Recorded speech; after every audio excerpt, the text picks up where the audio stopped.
Yo, Sanjay Uche here, people, giving you my review on Dragon Ball Super Episode 88.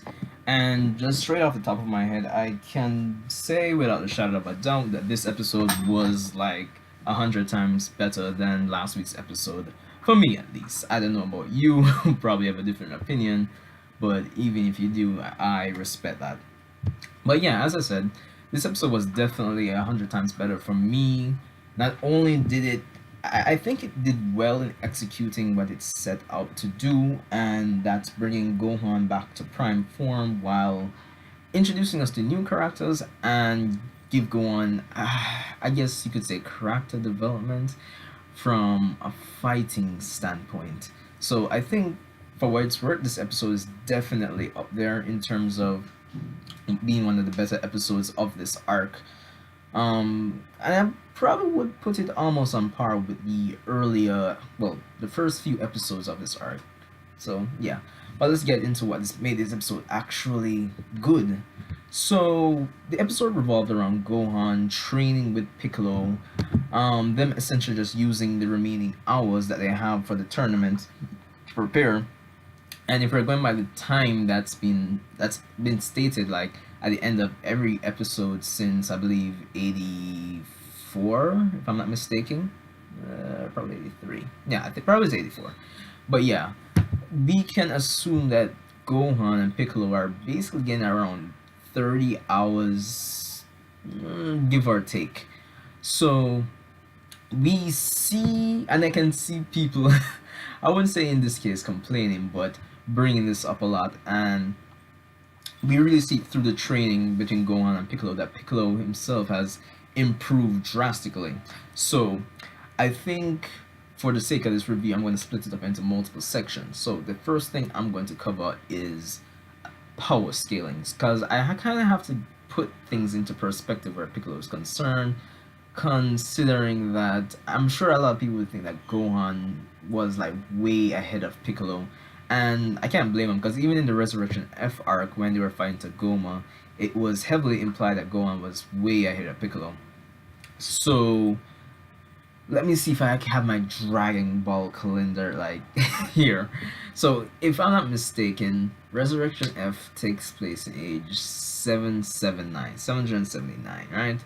And after the battle with Frieza, we see that Gohan and Piccolo train for an unspecified amount of time to the point where Gohan felt that his newfound strength would be worthy of actually showing off to Goku, and in Piccolo's case, he went into the Universe 6 versus Universe 7 tournament against Frost, and he performed pretty alright, I suppose.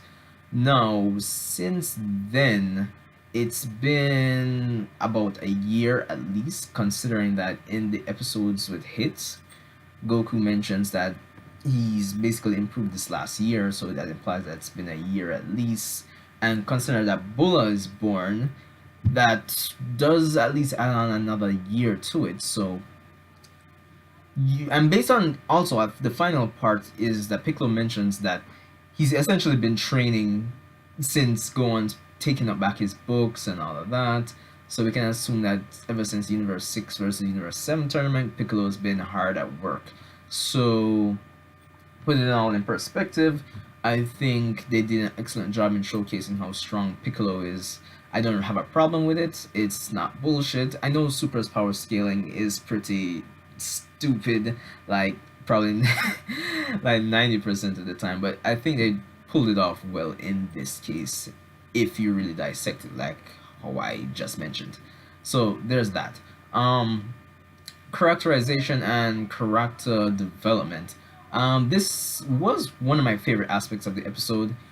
And it's really and truly through the train we see Piccolo highlighting the character defects or the flaws that Gohan has, and the flaws that were pointed out, such as his arrogance and him letting his guard down. It really does kind of harken back to, I suppose, even his fight with Cell. And I think it's cool that Piccolo can pick that up and actually help Gohan get over it. This episode really I mean, through the fight itself, they they let Gohan let his guard down like a bunch of times because in a lot of the cases he thinks he's basically had the fight won, like so really like that, and I think thirdly, before I even get back to this, the expansion of the lore and the I guess the whole Dragon Ball world. I mean, we already know we have a multiverse, but getting to see Kaba again was pretty refreshing to say the least, and it's a good hint at what the term will be like in terms of all these new characters. But essentially, we finally get to see the female Brawly, and if I'm pronouncing this right, her name is Fla. Sorry, yeah, Caulifla. Yeah. So and she looks pretty badass. I kind of wonder if it's really the same female same we saw in the trailer for the Universe Survival arc. You know, with her hair kind of tied up into one, and she's looking all meek and shy. So I don't know. It could be, or it could be another female same. But that was definitely cool to see. And we introduced another saying called Renzo that Kaba is pretty confident where his abilities are concerned, we're joining the Universe 6 team. So that was interesting to see. It's always just refreshing to see new characters, new environments. So I like that. Definitely added to the flair of the episode in a subtle way. No, nothing too dramatic, but it was it was refreshing to see. So I think the main thing about this episode that a lot of people can say is that the return of Ultimate Gohan, Super Gohan, or the fan term Mystic Gohan, whatever you want to call them. So, through the training, Gohan finally pushes through, and I think it's by the end of the episode, it's they have like 9 hours left. So after all the training, Gohan has finally unlocked back his true power. And one thing I want to mention in this review is that it was heavily implied in this episode that prior to this point, Gohan more than likely wasn't as strong as his Buu Saga counterpart, whereas in regards to his having his potential unlocked.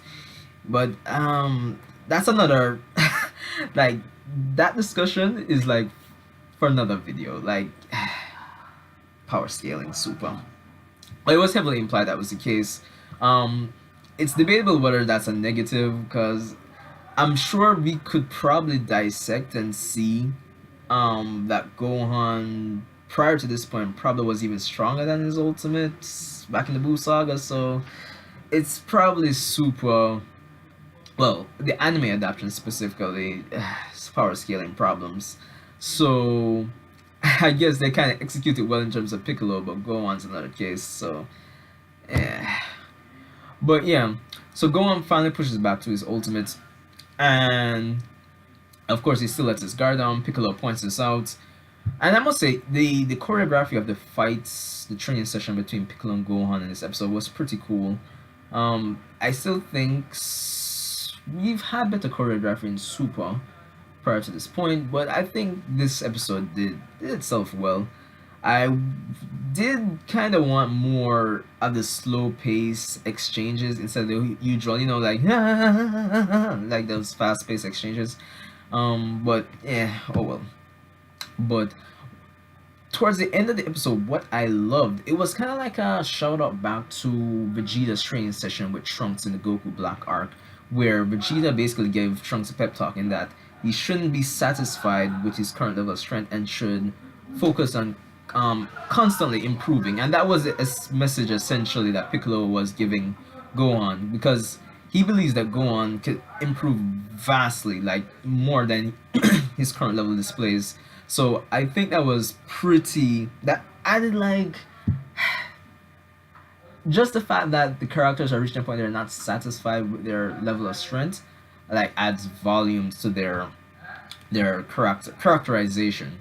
They're it's basically the characters becoming more like Goku and Vegeta from a fighting standpoint and a self improvement standpoint. So, But all in all, I think this episode was pretty good. It was good to see the female Brawly finally. I'm looking forward to the last few episodes of this little recruiting mini arc. So Let me know what you thought about the episode. Rate, comment, subscribe. It does me wonders. Look out for my Samurai Jack review coming up soon after this. So, Sanjay Uchi, and I'll see you in the next one, people.